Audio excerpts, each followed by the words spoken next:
people forget to practice when it comes to manifestation, and why some people never even see their manifestation, or they get stuck trying to manifest.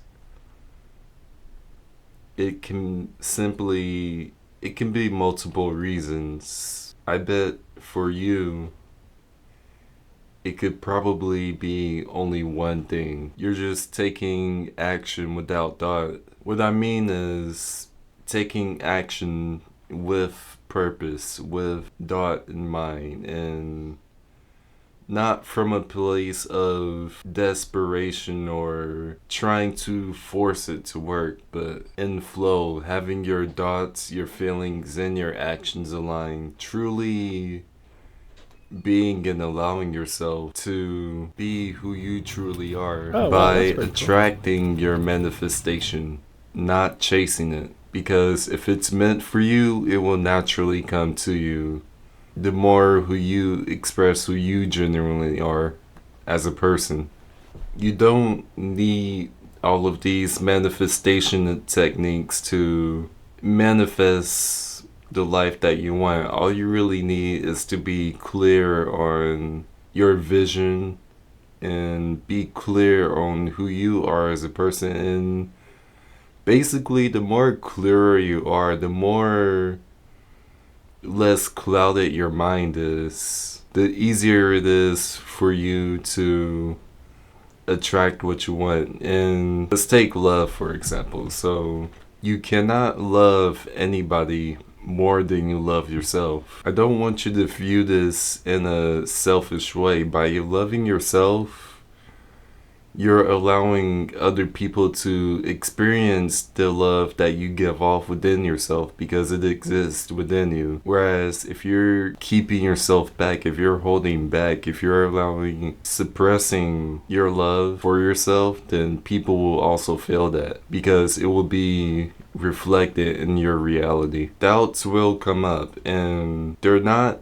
as scary as you actually think they are. The reason that they are is because they make themselves seem that way, but once you choose to ignore what your mind is saying and just do it anyways, you'll find that it's actually a lot less scary than it actually is. Because your mind made it up to be something really big and dark, and that's because it's just afraid of the unknown. The only way to attract miracles is to be in the unknown, because the unknown is where miracles happen. Growing up, I wasn't very social growing up, and high school was very interesting. I was more social towards the end of high school, so 11th and 12th grade, but my 9th and 10th year of high school it was kind of like night and day, and that's because I was labeled as pretty much kind of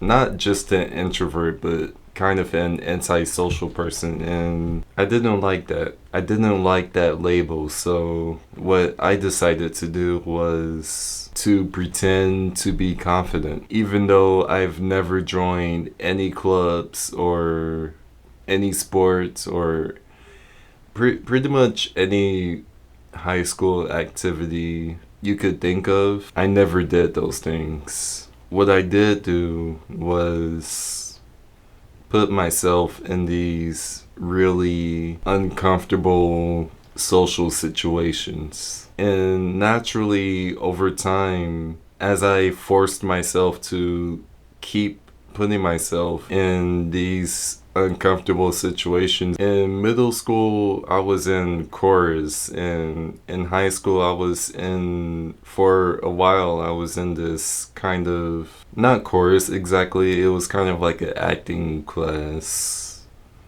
or a class that practices acting and talks about acting, and I pretty much pretended to be confident, and somewhere along the way, that fake confidence became real because I started to see myself as this person who knows what to do in these situations, because I now have experience in that thing. And what I'm trying to give away by sharing the story is put yourself in the unknown enough, the unknown becomes familiar. In that way, you can keep expanding. Imagine it as expanding your garden. You have your garden, you're growing plants, you're growing the same plants. Well, if you want to expand your garden or make it more diverse, you have to experiment. But the point is, you get the experience to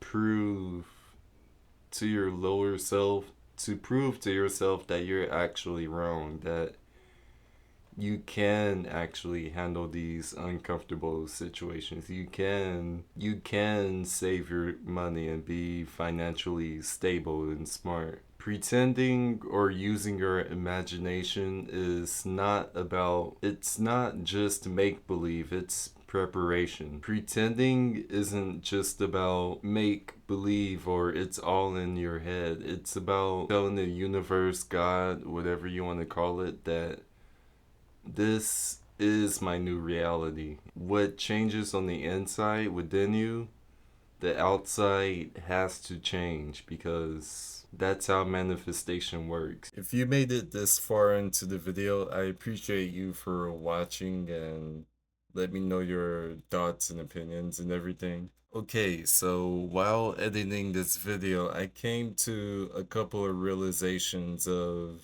the style of which I want to edit my videos in. And I noticed that I like a particular style, and I'm still exploring that. This video wasn't really structured.